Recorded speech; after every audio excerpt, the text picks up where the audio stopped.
I've been thinking about a question recently. What makes a place sacred? Throughout history, people have travelled huge distances to places that held deep meaning. Mountains, rivers, forests, shrines and cathedrals. Yet many of us have experienced something similar much closer to home. A woodland path, a hilltop, a quiet church, somewhere that just feels different. Places where we slow down, pay attention, feel connected. But what is it that makes them feel that way? Today I am walking with that question. What makes a place sacred?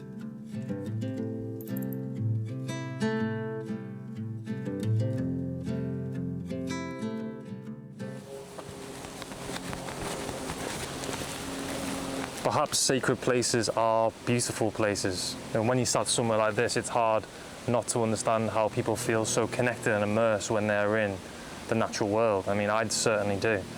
And life feels bigger, your problems feel smaller as you connect to something much bigger scale that you can't comprehend. I remember watching Ben Fogle's Sacred Isles programme where he travelled the Hebridean Islands in Scotland, and the way he describes those islands are, it's a thin place. And I get that.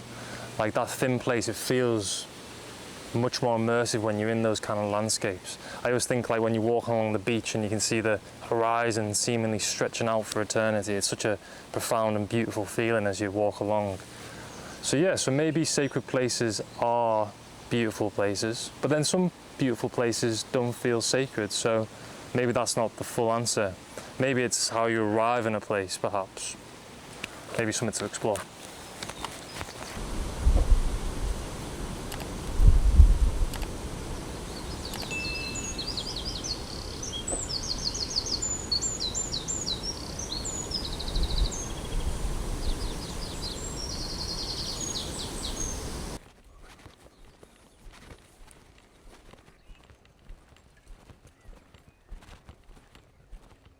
One thing I always notice when I pay attention with intention, a bit of a tongue twister, attention with intention, is you become more present and you notice things. You notice the sound of the birds, the light through the trees, insects, flies, things that are going on around you.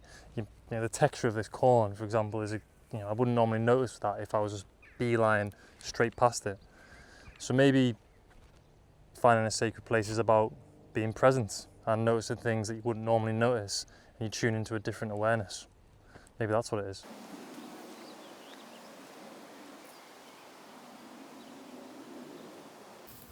Yeah, as I was walking along there, I was a bit lost. I got a bit lost, and I was on the edge of a farmer's field trying to find the track. It was severely overgrown. I've just come through it, most of the bad stuff there, but there was a fella there, a farmer, perched up with looked like a can of cider, enjoying the sunshine. And he very kindly got me back on track, pointed the path out, and I was on my way. But going back to the theme of the video being of sacredness, looking out for your fellow human beings, it's a very sacred thing to do. So it was really kind of him to offer his guidance there, get me back onto the right track. It was a proper jungle. But yeah, so look at this. This is what I'm working through. But on the right track now, I'm getting absolutely nettled to death. But yeah, thank you very much. That good dude there was very kind of him. And yeah, I will battle on through the undergrowth.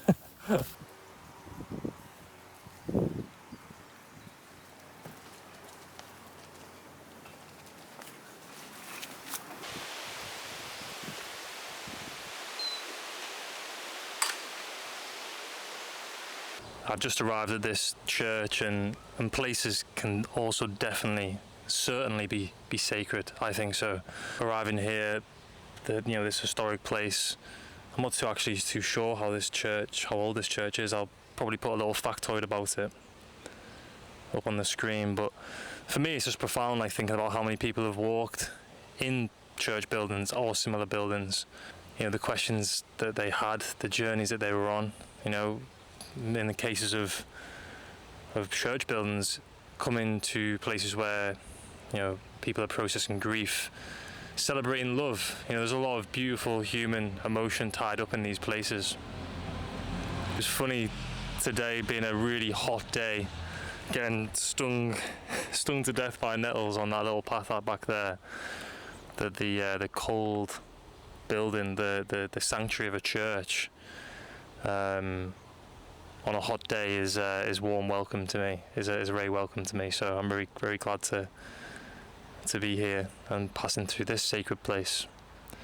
And a variety of sacred places we've passed through today, natural places, churches, tapping into what it means to feel the sacredness of existence and the planet, and all those themes that we spoke about, which you can never put into words ultimately.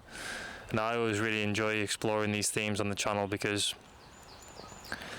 they feel very human to me. They feel very human, and I'm so fascinated by relationship and relations with ourselves, others, and the landscape we're in. And through understanding that relationship, I think we can start to make the world a little bit of a better place, as cheesy as that sounds. But I think it all starts with finding sacredness in your own life. I think that's probably what the video is about, actually. If you do like this content, please like, subscribe, and comment. I'd love to hear more about what you find sacred in your lives, where you find sacred places. Is it in nature? Is it in buildings? Is it in relationship with others? I'll be very interested to find out.